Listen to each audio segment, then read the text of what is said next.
اس وراثت سے بڑی والی فلانے کی شادی کر دی انہوں نے, فلانے رشتہ داروں کی دعوت کر دی. میں کہتا ہوں اماں سے بولو کیا کر رہی ہو؟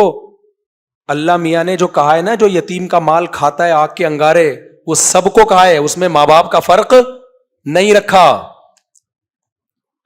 سمجھتے ہو کہ نہیں سمجھتے؟ اس میں ماں باپ کا فرق نہیں رکھا. نابالغ بچے کا مال کھانا زیادہ بڑا جرم ہے.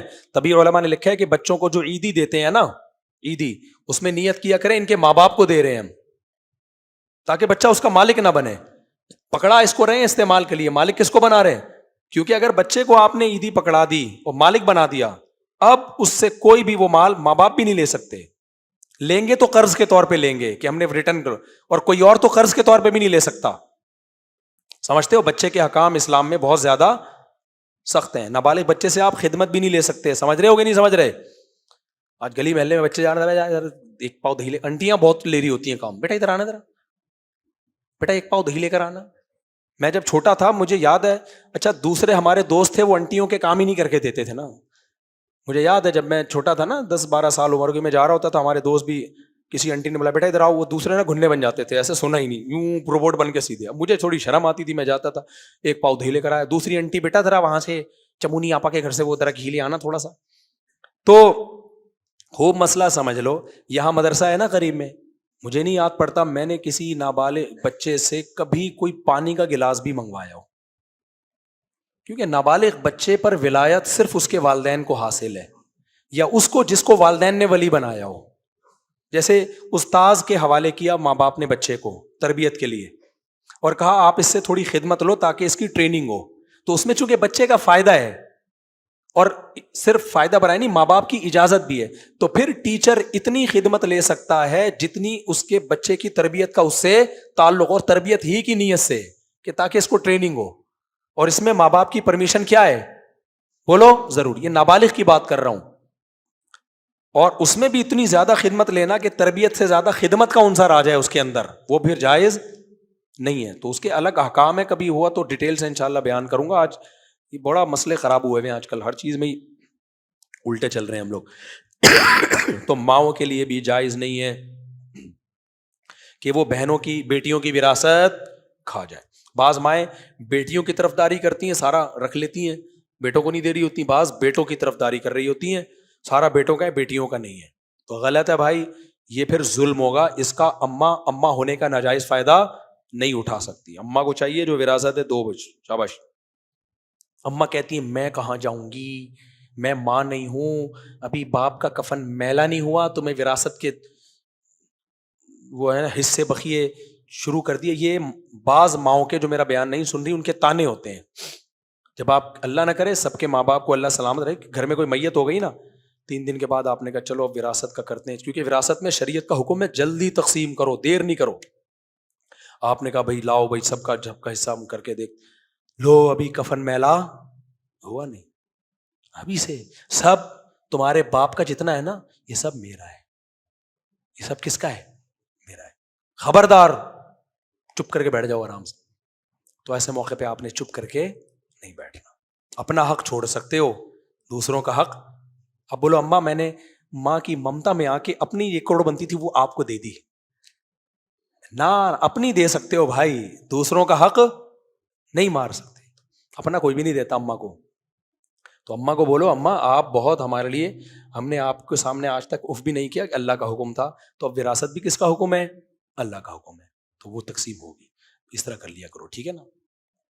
کیونکہ لوگ انتظار کرتے ہیں اماں کا جب انتقال ہوگا تو جا کے.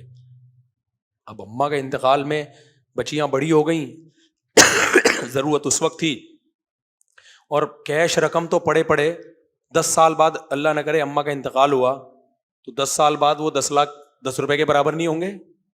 ایسے بھی لوگ ہیں. ایک صاحب آئے کہنے لگے میری وائف کا مہر, بوڑھے میاں تھے, بہت بوڑھے تھے, کہنے لگے میری بیوی کا مہر 25 روپے تھا, انتقال ہو گیا, مجھے ادا کرنا پڑے گا. میں نے 25 روپے میں تو گٹکا نہیں آتا, وہ کیا مطلب 25 روپے؟ کہہ رہے وہ 1900 پتہ نہیں 55 میں 50 میں کہیں شادی ہوئی تھی.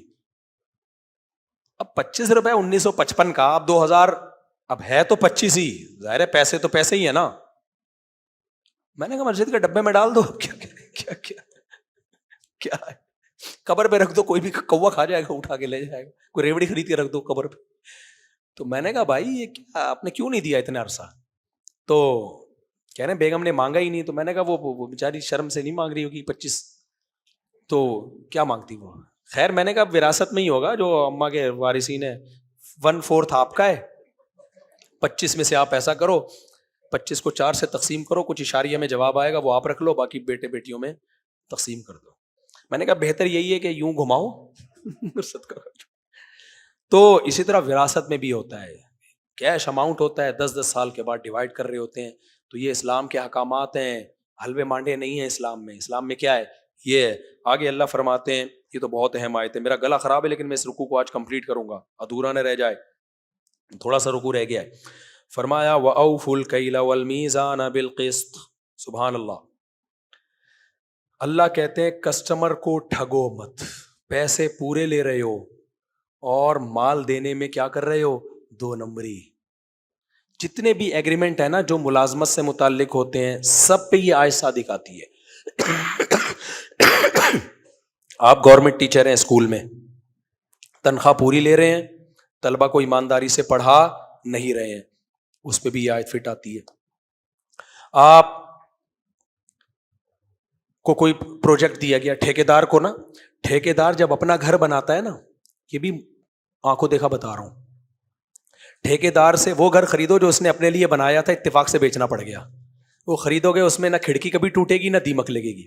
اور ایک گھر بناتا ہے ٹھیکیدار بیچنے کے لیے, فضائل اس کے وہی سناتا ہے جو اپنے گھر کے ہوں.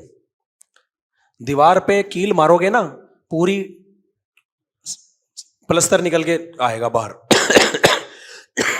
یہ کیا ہو رہا ہے, آپ پیسے پورے لے رہے ہو, مال دینے میں کیا کر رہے ہو, ڈنڈی مار رہے ہو.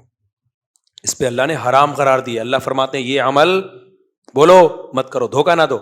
صحیح بخاری کی حدیث ہے یا مسلم کی, نبی صلی اللہ علیہ وسلم بازار میں گئے تو اوپر گندم رکھی ہوئی تھی خشک, کسی نے بوری میں, آپ نے ہاتھ ڈالا نیچے گیلی گندم تھی. گیلی گندم کوئی نہیں خریدتا.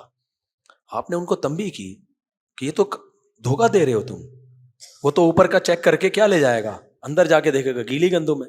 پھر آپ نے فرمایا جو دھوکہ دے وہ ہم میں سے نہیں ہے. تو مالی معاملات, مالی لین دین میں دوسرے سے حق پورا لے رہے ہو, اپنا حق میں ڈنڈی مار. میاں بیوی کا بھی ایک ایگریمنٹ ہوتا ہے, عورت پابند ہوتی ہے آپ کی اطاعت کرے گی, آپ پابند ہوتے ہو اس کا نان نفقہ اٹھاؤ گے, وہ اطاعت کر رہی ہے نان نفقے میں آپ ڈنڈی مار رہے ہو. تو ظالم کون ہو؟ اسی آیت کے تحت آپ نان نفقہ پورا دے رہے ہو, وہ اطاعت میں ڈنڈی مار رہی ہے, وہ بغیر بتائے آپ کے گھر سے ہمیشہ نکلی رہتی ہے, آپ بلاتے ہو آتی نہیں ہے, فون کر رہے ہو کہاں چلے گئے, میرا موڈ ہے, میں ایکچولی میں اسٹائل آج کل یہی چل رہا ہے مارکیٹ میں آزاد ہوں. ایک میاں بیوی کا پھڈا ہوا, بیوی کہہ رہی ہے, شوہر کہہ رہے مجھے بتائے بغیر چلی جاتی ہے. میں نے کہا آپ کیوں جاتی ہیں بغیر بتائے, آپ پر لازم ہے شوہر کی اطاعت کرنا. کہہ رہے یہ بھی تو بغیر بتائے جاتا ہے مجھے. میں نے کہا دیکھیں یہ بغیر بتائے اس لیے جاتا ہے کہ رخصتی آپ کی ہوئی ہے, اس کی نہیں ہوئی ہے. آپ اپنے ماں باپ کو چھوڑ کر اس کے گھر میں باؤنڈ ہوئی ہو, یہ تو جیسے پہلے تھا ویسے ہی ہے. میں نے کہا اس کے الگ ٹائپ کے حقوق ہیں آپ کے, یہ تو ایسا ہی ہے جیسے میں کہوں کہ تو گیس کا بل کیوں نہیں دیتا, یہ کہ میری بیوی بھی تو گیس کا بل نہیں دیتی ہے. تو لبرل لوگوں نے عجیب سا معاشرہ تشکیل دینے جا رہے ہیں کہ گڑبڑ نہ کیا کرو. وَإِذَا قُلْتُمْ فَعْدِلُوا وَلَوْ كَانَ ذَا قُرْبَىٰ, فیصلہ کرو عدل سے اگرچہ اپنے رشتہ دار کے خلاف بھی جا رہا ہو. یہ بھی بڑا مسئلہ ہے. آپ کی قوم ظلم کر رہی ہے, آپ فیصلہ اپنی قوم کے خلاف کرو گے, قوم پرستی میں قوم کے حق میں نہیں جاؤ گے. آپ کے رشتہ دار ظالم ہیں, آپ ابھی میرے کیس آیا میرے سامنے, ہمارے ایک رشتہ دار تھے, ایک رشتہ دار نہیں تھے, تو الحمدللہ میں نے اپنے رشتہ دار کے اگینسٹ فیصلہ کیا ہے, اپنے رشتہ دار کے اگینسٹ فیصلہ کیا ہے.